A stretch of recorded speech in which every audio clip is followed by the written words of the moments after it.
We've got a special holiday edition of Pro Football Weekly's Primetime Preview. It's a Christmas night matchup between the Bears and Packers.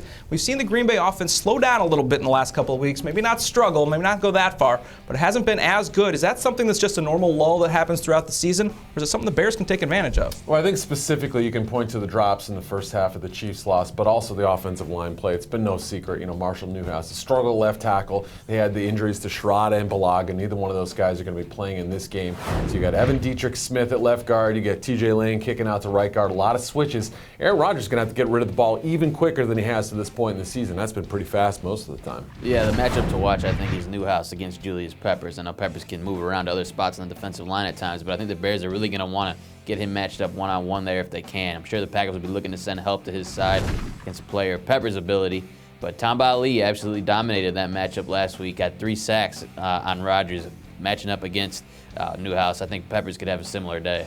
We know that the Bears have really been in a free fall since Jay Cutler and Matt Forte got hurt. Josh McCown now gets the start. Is there any reason to think that he can find some success? I mean, they still have playoff hopes. Yeah, I mean, you'd think so with a pretty good defense and Devin Hester, but Hester's been kind of MIA lately. He hasn't really been a factor. There's obviously not been a lot of faith in Caleb Haney. So what's to say that McCown, coming off the street a few weeks ago, is going to step in and have success? No Johnny Knox either, so the wide receiving core is pretty thin right now. He does have familiarity with Mike Martz's offense. That's the reason the Bears brought him in. It's because he did have time with him in Detroit when he was the offensive coordinator.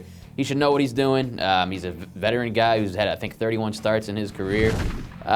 Shouldn't maybe be the problems that we've seen with turnovers that we saw with Caleb Haney. Maybe some better judgment.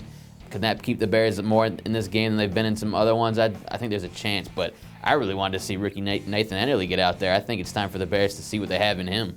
I guess they're trying to just one last hope with a veteran guy to see if they can maybe find a way to get into the playoffs. This game should have been a huge matchup. We thought at the beginning of the season maybe this would be for the division title. Later it looked like the Packers would be going for 16-0. Now it's neither of those. Can at least be close? Yeah, the pride is on the line. It's a great matchup, and I think these two teams always seem to lock horns and keep it close. And defensively, they know what to see of each other. They face each other twice a year, 3 times last year. So I think it's close, but I think the Packers win out in the end. I think the Bears' defense matches up well against what the Packers try to do. They can keep it relatively low scoring. I just don't have any confidence the Bears' offense is going to score enough points to come out with a win. I think the Packers will win comfortably. Yeah, last year we saw it a couple of times when you didn't expect it. The Bears had nothing to play for. It was still a close game late in the season. The playoffs, it's Caleb Haney, kept it close. Hopefully they can do that once again. That's our primetime preview, a special holiday edition for the best coverage of the league. Check us out at ProFootballWeekly.com.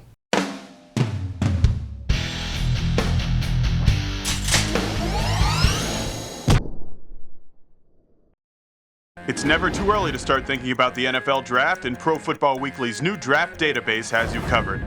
Check out updated player rankings for over 750 prospects and our exclusive PFW Stock Watch. Just go to the Draft tab at ProFootballWeekly.com.